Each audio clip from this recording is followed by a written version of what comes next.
A última chave. Arthur sempre teve um fascínio peculiar por relógios. Desde criança, ele se maravilhava com os delicados mecanismos que permitiam que o tempo fosse não apenas medido, mas também guardado. Quando se tornou relojoeiro, isso se transformou em sua vida. Ele não só reparava relógios, mas os estudava, entendendo seus segredos mais profundos. Cada tic-tac, cada engrenagem, cada mola, tudo tinha um propósito. Ele acreditava que, de certa forma, os relógios possuíam uma alma própria, uma alma que, de algum modo, poderia controlar o tempo. Após a morte de sua esposa, Eleanor, e o afastamento gradual de seus filhos, Arthur se retirou do mundo, refugiando-se em sua casa isolada, onde o som dos relógios continuava a ser sua única companhia. O envelhecimento não o afetava como as outras pessoas, ele se sentia bem com os anos que passavam. Mas o vazio deixado pela ausência de Eleanor e o silêncio da casa começaram a corroer lentamente seu espírito.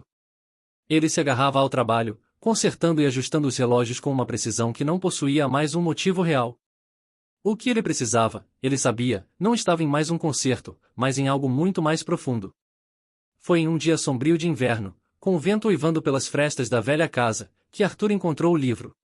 Ele o descobriu no sótão, enterrado sob uma pilha de jornais velhos. O livro estava coberto de poeira, com uma capa de couro que parecia envelhecida muito além de sua idade. Os símbolos gravados nela eram estranhos, com curvas e linhas que pareciam desafiantes à lógica, mas que de algum modo tocavam algo dentro dele. Era como se ele tivesse visto aqueles símbolos antes, em algum lugar, talvez em seus próprios sonhos, ou em um tempo que já se foi. A capa do livro não tinha título, apenas aqueles símbolos e um fecho dourado. Quando Arthur o abriu, um cheiro de papel antigo e de madeira queimada subiu ao seu nariz. As páginas estavam amareladas, mas a tinta estava intacta. Ele folheou até a primeira página, onde leu: Para aqueles que buscam a verdadeira compreensão do tempo, este é o caminho. Mas cuidado, pois o relógio que aqui é descrito não é um simples dispositivo. Ele é a chave para reverter as forças que movem o mundo, mas também para libertar as forças que o controlam. Arthur sentiu um calafrio percorrer sua espinha. Aquelas palavras o atraíam de uma forma que ele não conseguia explicar. Ele sempre soubera, de certa forma, que havia algo mais além do que os relógios podiam mostrar. Algo que estava além do simples passar dos minutos e horas. Ele leu mais. O livro continuava com diagramas, descrições minuciosas de um relógio que podia alterar o fluxo do tempo. Ele nunca tinha visto algo assim antes, e, por mais que soubesse que aquilo estava além de sua compreensão, uma voz interna o impelia a continuar. O processo de construção foi meticuloso. Arthur passou semanas trabalhando no relógio. A cada nova peça que ele encaixava, uma sensação de desconforto crescente tomava conta de seu ser, mas ele não parava. Ele acreditava que aquilo era uma oportunidade única, uma chance de corrigir os erros do passado, de trazer sua esposa de volta, de reviver momentos que ele tinha perdido.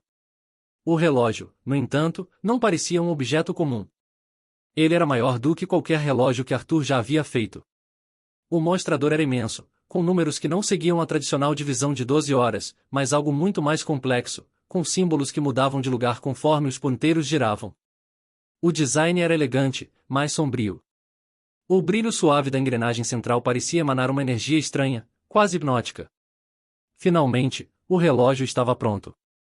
Arthur sentiu uma onda de excitação e medo misturados. Ele sabia que o que estava prestes a fazer não era algo trivial.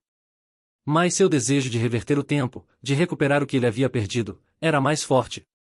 Ele inseriu a chave dourada no mecanismo superior do relógio e deu uma volta suave. O som do mecanismo foi baixo e profundo, como o rugido distante de um trovão. O ar ao seu redor se distorceu de maneira incompreensível, como se as paredes da casa estivessem se afastando e se aproximando. O tempo, de repente, pareceu perder o seu significado. O relógio fez um som agudo e metálico, e então tudo parou. Arthur olhou ao seu redor. A casa estava inalterada. O silêncio era denso, e ele se sentiu confuso, até mesmo um pouco aliviado. Ele imaginou que, ao girar a chave, poderia ter sido transportado para outra época, para o momento em que sua esposa ainda estava viva. Mas, nada parecia ter mudado. Ele olhou para o relógio. O ponteiro das horas estava marcado em um momento do passado, mas como ele não sabia exatamente o que aquilo significava, ele sentiu uma sensação estranha de desconforto. Talvez a mudança fosse mais sutil do que ele imaginava. No entanto, quando ele tentou sair da sala, algo começou a acontecer. O relógio começou a emitir uma vibração estranha, e, de repente, Arthur se viu em uma cena que o deixou paralisado. Ele estava na cozinha de sua casa, mas algo estava errado. A cena à sua frente estava distorcida. Sua esposa, Eleanor, estava ali, sorrindo como se ele a tivesse encontrado em um dos muitos momentos felizes de sua vida. Mas havia algo estranho em seu sorriso, algo mecânico, como se ela estivesse apenas repetindo um ato que não compreendia. Ela não o via como ele a via. Seus olhos estavam vazios, e sua expressão parecia congelada, como se estivesse em um loop interminável. Ele tentou tocá-la, falar com ela, mas nada acontecia. Ela não o reconhecia. Ele tocou seu rosto, e ela permaneceu imóvel, uma réplica perfeita, mas sem alma. Uma cópia vazia. Desesperado, Arthur girou a chave novamente, tentando voltar para o presente, mas o que aconteceu foi ainda mais aterrador. O tempo não obedeceu. O relógio começou a girar sem controle, e ele foi lançado para dentro de uma realidade alternada. A casa mudou, mas não como ele esperava. Os objetos estavam ali, mas com algo distorcido e grotesco. O que antes era familiar agora parecia alienígena. Ele não entendia o que havia feito. Cada tentativa de voltar ao seu mundo original o levava a uma versão diferente da sua vida. Em uma delas, ele nunca havia conhecido Eleanor. Em outra, ele e ela estavam distantes, separados por algo que ele não conseguia entender. O relógio, que antes parecia ser a chave para sua salvação, agora era sua prisão. Ele não conseguia mais controlar as viagens, e cada vez que girava a chave, ele se distanciava mais do mundo que conhecia. Arthur tentou, em desespero, destruir o relógio. Mas ele não conseguia. O objeto parecia ter vida própria. Ele não era mais um simples mecanismo, era uma entidade. Ele se perguntava se algum dia conseguiria voltar para sua realidade, para sua casa, para sua vida.